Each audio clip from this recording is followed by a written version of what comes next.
सर्वेभ्यो नमो नमः। मैं अश्विनी शर्मा आज एक बार फिर से नए पाठ के साथ उपस्थित हूँ।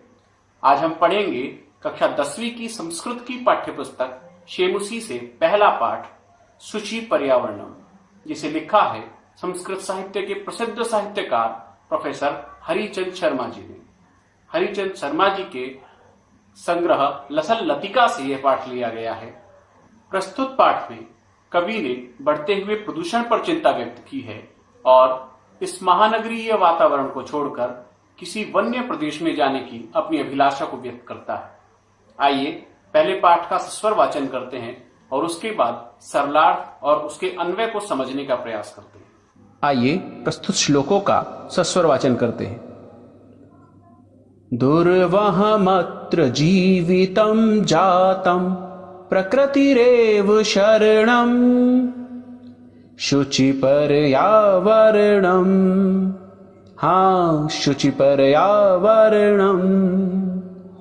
महानगर मध्ये चलदनिशं कालायश्चक्रं मनः शोषयत् तनुः पेशयत् भ्रमति सदा वक्रम्। दुर्दान्तैर्दशनैरमुना स्यात् नैव जनग्रसनम् शुचि पर्यावरणम्। शुचि पर्यावरणम्। कज्जलमलिनं धूमं मुञ्चति शतशकटीयानम् बाष्पयानमाला सन्धावति वितरन्ति ध्वानम्। यानानां पङ्क्त्यो ह्यनन्ताः कठिनं संस्मरणम् शुचि पर्यावरणम्। शुचि पर्यावरणम्।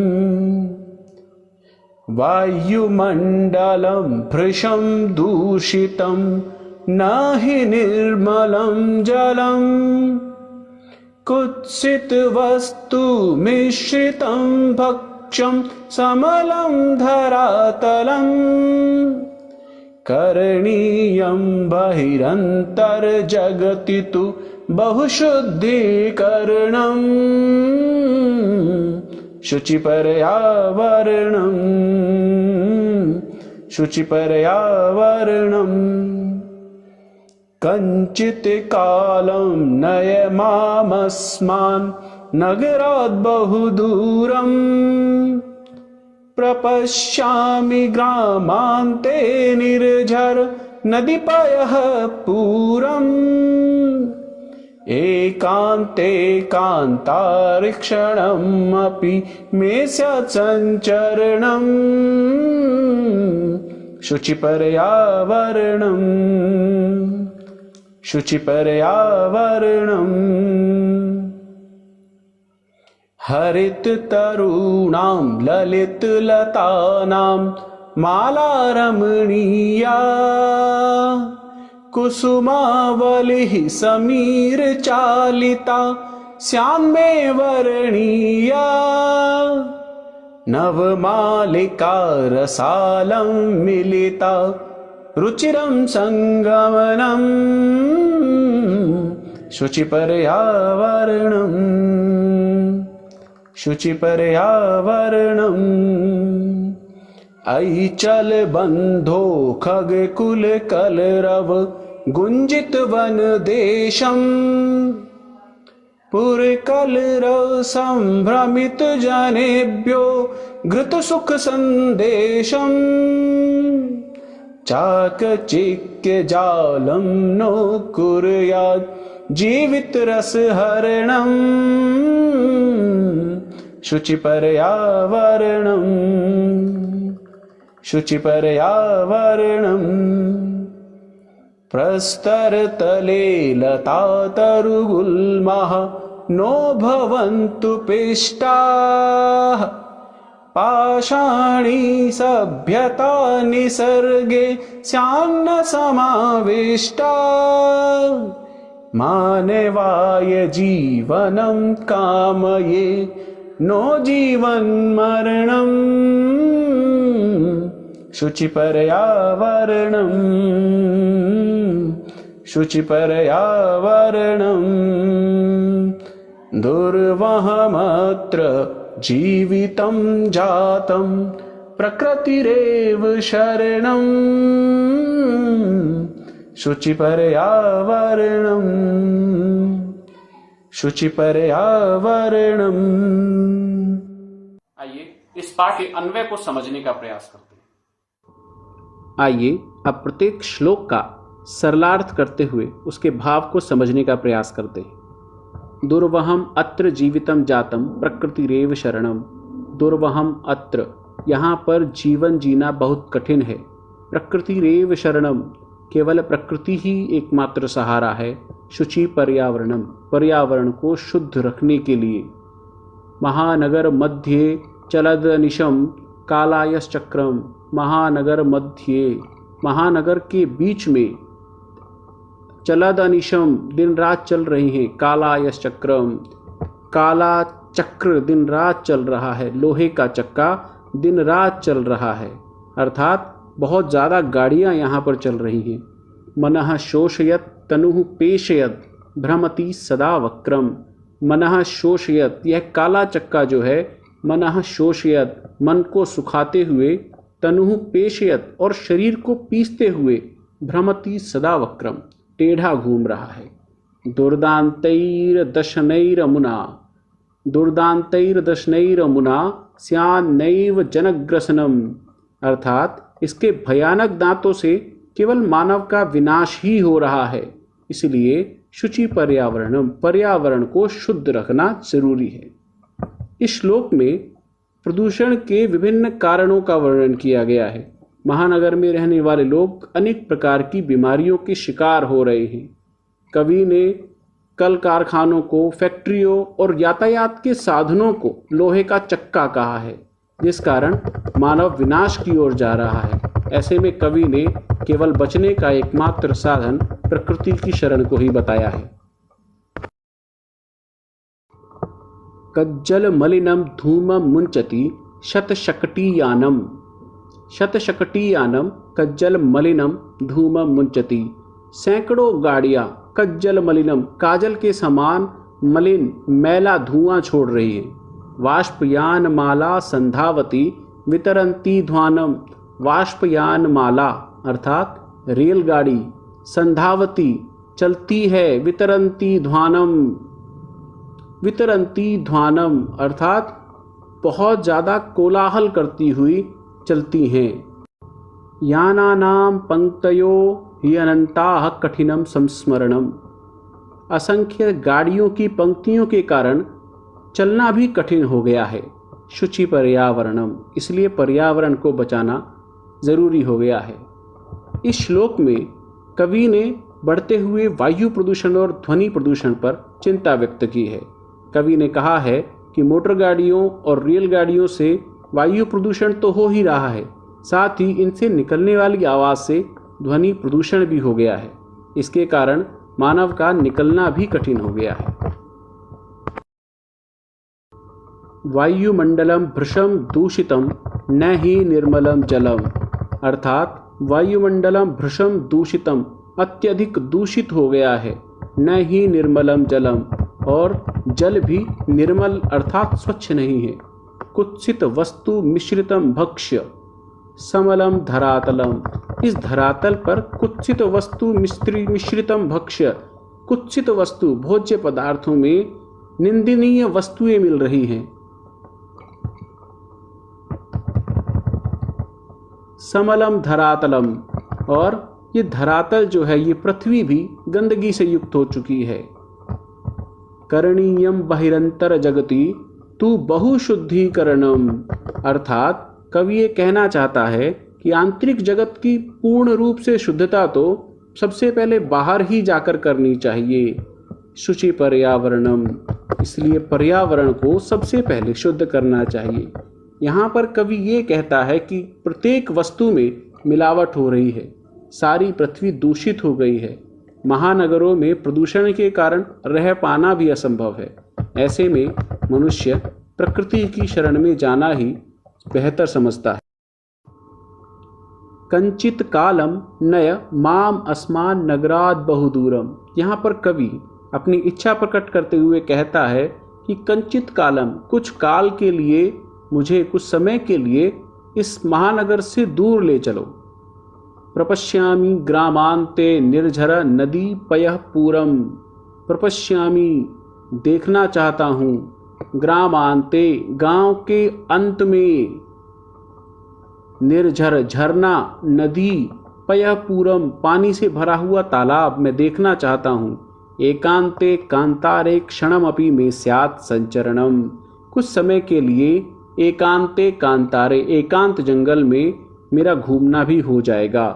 शुचि पर्यावरणम, पर्यावरण को शुद्ध रखना जरूरी है। यहाँ पर कवि अपनी मन की इच्छा को व्यक्त कर रहा है कि प्रदूषण से दूर मैं अब ग्राम्य क्षेत्र में जाना चाहता हूँ, जहाँ पर प्रदूषण मुक्त होता है। जल से भरे हुए तालाब, झरने और नदियों के कारण प्रदूषण वहाँ नहीं होता है। ऐसे में स्वास्थ्य के लिए भी लाभप्रद होता है। हरित तरुणाम ललित लतानाम माला रमणीया। हरित तरुणाम, हरे भरे वृक्षों, ललित लतानाम, सुंदर लताओं, माला रमणीया, सुंदर लताओं की रमणीय पंक्तियां, कुसुमावली समीर चालिता स्यान में वर्णीया। हवा से चलाई हुई फूलों की पंक्तियां, नवमालिका रसालम मिलिता रुचिरम संगमनम। और सुंदर आम से लिपटी हुई लता के साथ घूमना मुझे अच्छा प्रतीत होता है। शुचि पर्यावरणम, इसलिए पर्यावरण शुद्ध रहना अनिवार्य है। अईचल बंधो खगकुल कलरव गुंजित वन देशम। पुर कलरव संभ्रमित जनेभ्यो घृत सुख संदेशम। चाक चिक्य जालम नो कुर्या जीवित रसहरणम।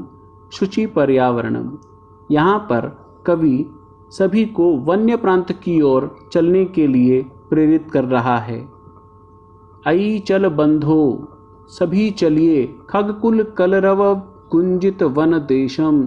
खगकुल कलरव, पक्षियों के समूह की जहाँ पर ध्वनि आती है। गुंजित वन देशम, पक्षियों के समूह की ध्वनि से गुंजित वन्य प्रदेश में चलिए।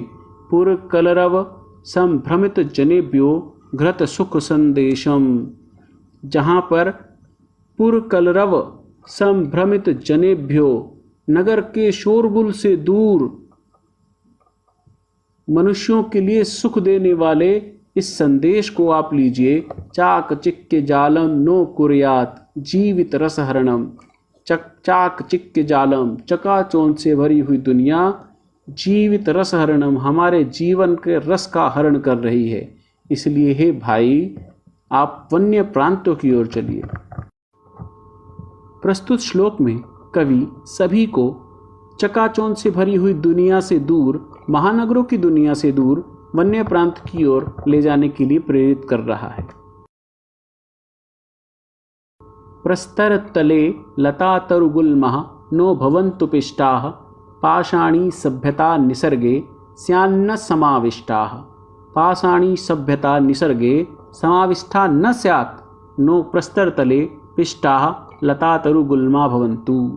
कवि कह रहा है कि पाषाणी सभ्यता उसी प्रकार से प्रकृति में विकास नहीं कर सकती जिस प्रकार से प्रस्तर तले लता तरुगुल्मा, प्रस्तर तले पत्थर के नीचे पिसी हुई लता, तरु वृक्ष और गुल्मा झाड़ियाँ, ये तीनों चीज़ें पत्थर के नीचे होने के कारण विकास नहीं कर सकती। इसी प्रकार से पथरीली सभ्यता भी विकास नहीं कर सकती। मानवाय जीवनम कामये नो जीवन मरणम। अतः हमें मानवाय जीवनम कामये, मानव के जीवन की कामना करनी चाहिए। नो जीवन मरणम, न कि जीवन के विनाश की। शुचि पर्यावरणम। प्रस्तुत श्लोक में कवि कहता है कि जिस प्रकार से पत्थर के नीचे दबी हुई झाड़ी, लता और वृक्ष का विकास संभव नहीं है, उसी प्रकार से महानगरों में भी इस भारी प्रदूषण के कारण मनुष्य का विकास संभव नहीं है। इसलिए मनुष्य को हर संभव प्रयास करना चाहिए कि उसका महानगर, उसका क्षेत्र प्रदूषण मुक्त हो सके। तो ये था पाठ शुचि पर्यावरणम, जिसके रचयिता हैं संस्कृत साहित्य के प्रसिद्ध साहित्यकार प्रोफेसर हरिचंद शर्मा जी, जिनके संग्रह लसल लतिका से यह पाठ लिया गया है। कैसा लगा आपको बताइएगा जरूर। धन्यवाद। जय तु संस्कृतम, जय तु भारतम।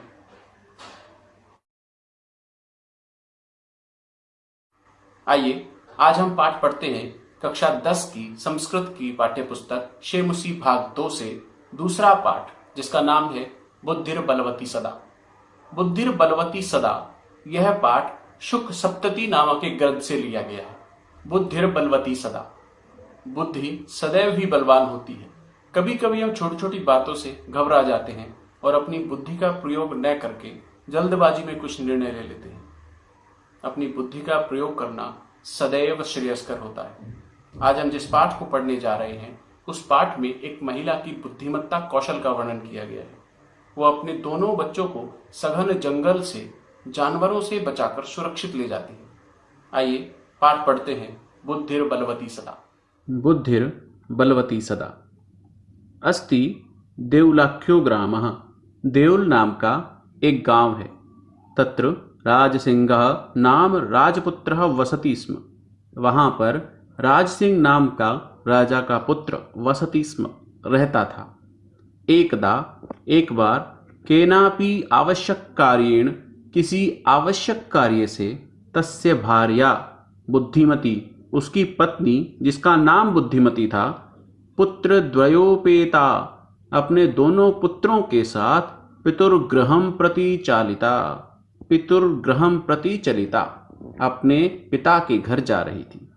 मार्गे गहन कानने सा एकम व्याघ्रम ददर्श, मार्ग में गहन कानने, घने जंगल में, सा उसने, एकम व्याघ्रम ददर्श, एक बाघ को देखा।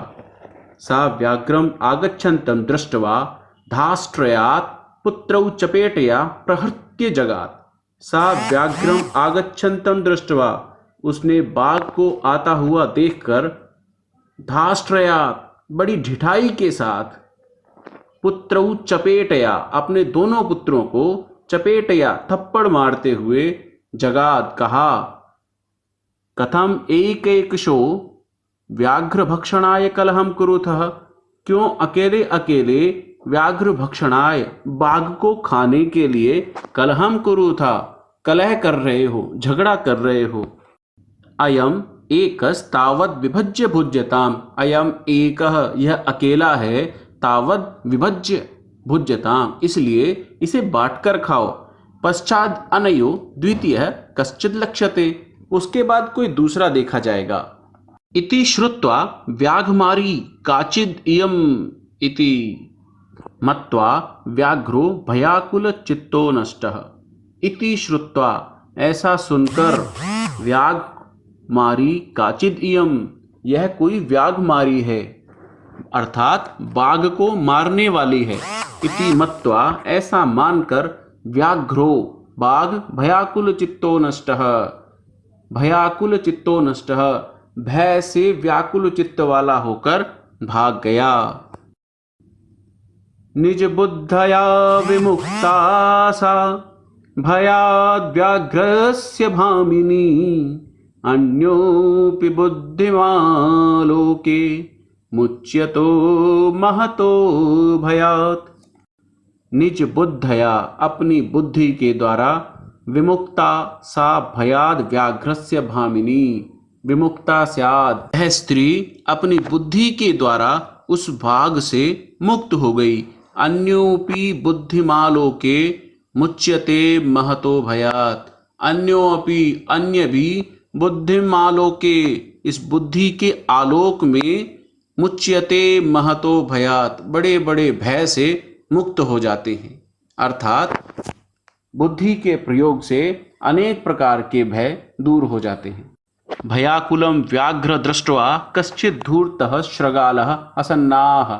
भयाकुलम व्याघ्र दृष्ट्वा, भय से व्याकुल हुए, व्याघ्रम दृष्ट्वा, बाघ को देखकर, कश्चिद धूर्तः श्रगालः, श्रगालः अर्थात गीदड़, किसी धूर्त गीदड़ ने हंसते हुए पूछा, भवान कुतः भयात् पलायति, आप कैसे भय से भाग रहे हैं। व्याघ्रः गच्छ गच्छ जम्बूक, जाओ जाओ गीदड़, तम अपि किंचित गूढ़ प्रदेशम, तुम भी किसी गूढ़ प्रदेश में अर्थात गुप्त प्रदेश में चले जाओ। यतो व्याघ्रमारी इति या शास्त्रे श्रूयते तया अहम हन्तुमारब्धः परम गृहीत कर जीवितो नष्टः शीघ्रं तदग्रतः। यतो व्याघ्रमारी इति, क्योंकि बाघ को मारने वाली, या शास्त्रे श्रूयते, जैसा कि शास्त्र में सुना जाता है, तया अहम हन्तुम आरब्ध, वह मुझे मारने के लिए तत्पर थी, परम गृहीत कर जीवितो नष्टः शीघ्रं तदग्रतः, लेकिन मैं अपने प्राणों को बचाकर यहां पर भाग आया हूं। श्रगालः, श्रगाल ने कहा, व्याघ्र बाघ, त्वया महत् कौतुकम आवेदितम यन मानुषादपि विभेषि, हे बाघ तुमने तो बड़ी वीरता दिखाई, यन मानुषादपि विभेषि, कि तुम मनुष्य से डर रहे हो। व्याघ्रः, बाघ बोला, प्रत्यक्षम एव मया स आत्मपुत्रावकैकशो मामत्तुम कलहायमानौ चपेटया प्रहरन्ति दृष्टा, मेरे सामने ही वह एक एक करके खाने के लिए झगड़ते हुए अपने पुत्रों को थप्पड़ मारती हुई दिखाई दी। प्रहरन्ति दृष्टा, दिखाई दी। जम्बूकः, गीदड़ बोला, स्वामिन, हे स्वामी, यत्रास्ते सा धूर्ता तत्र गम्यताम, जहां पर वह धूर्ता है वहां पर चलिए। व्याघ्र, बाघ, तव पुनः तत्र गतस्य सा सम्मुखमपीक्षते यदि तर्हि त्वया अहम हन्तव्यः इति, यदि वहां पर गए हुए यह तुम्हें सामने देखेगी तो तुम्हारे द्वारा मैं मारा जाऊंगा। व्याघ्रः, बाघ बोला, श्रगाल, हे श्रगाल, हे गीदड़, यदि त्वं मां मुक्त्वा यासि तदा वेलाप्य वेला स्यात्, यदि तुम मुझे वहां छोड़कर चले जाते हो तो यह तो शर्म का अतिक्रमण है। जम्बूकः, गीदड़ बोला, यदि एवं तर्हि माम निजगले बद्धवा चल सत्वरम, यदि एवं तर्हि, यदि ऐसी ही बात है, माम निज गले, मेरे गले को बद्धवा, बांधकर, चल सत्वरम, जल्दी ले चलो, यदि ऐसी ही बात है तो आप मुझे अपने गले में बांधकर तेजी से ले चलो। सह व्याघ्रः तथा कृत्वा काननम ययौ, स वह बाघ, व्याघ्रः तथा कृत्वा ऐसा करके काननम ययौ वन में चला गया। श्रगालेन सहितम पुनरायांतम व्याघ्रम दूरात् दृष्ट्वा, श्रगालेन सहितम, गीदड़ के साथ, पुनरायांतम व्याघ्रम दूरात् दृष्ट्वा, दोबारा से आए हुए व्याघ्र को दूरात् दृष्ट्वा, दूर से ही देखकर, बुद्धिमती चिंतितवती, बुद्धिमती सोचने लगी, जम्बूक कृतोत्साहाद व्याघ्रात कथम उच्यताम, गीदड़ के द्वारा उत्साहित किए गए व्याघ्रात, बाघ से, कथम उच्यताम, कैसे बचा जाए। परम प्रत्युत्पन्नमती सा जम्बूकम आक्षिप्यन्त्यंगुल्या तर्जयन्ती उवाच, अत्यंत तीव्र बुद्धि वाली सा उस स्त्री ने अंगुली से गीदड़ की ओर इशारा करते हुए, तर्जयंती, उसको झिड़कते हुए कहा। क्या कहा? रे रे धूर्त त्वया दत्तम मह्यम व्याघ्रत्रयम पुरा विश्वस्याद्यैकमानीय कथम यासि वदाधुना।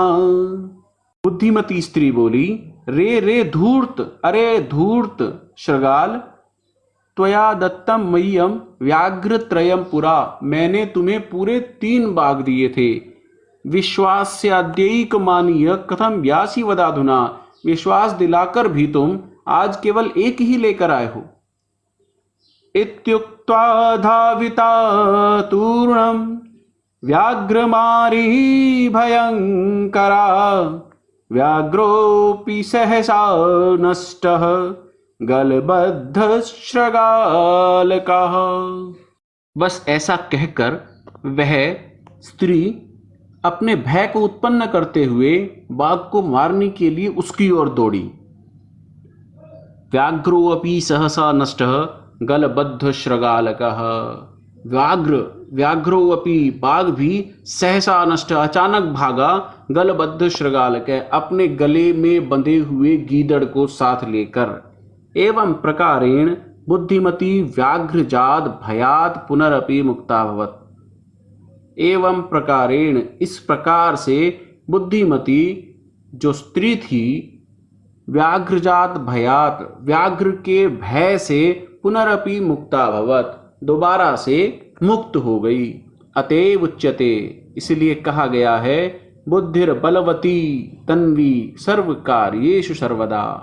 बुद्धिर बलवती तन्वी, हे तन्वी बुद्धिर बलवती, बुद्धि बलवान होती है सर्व कार्येषु सदा, सभी कार्यों में सदैव ही।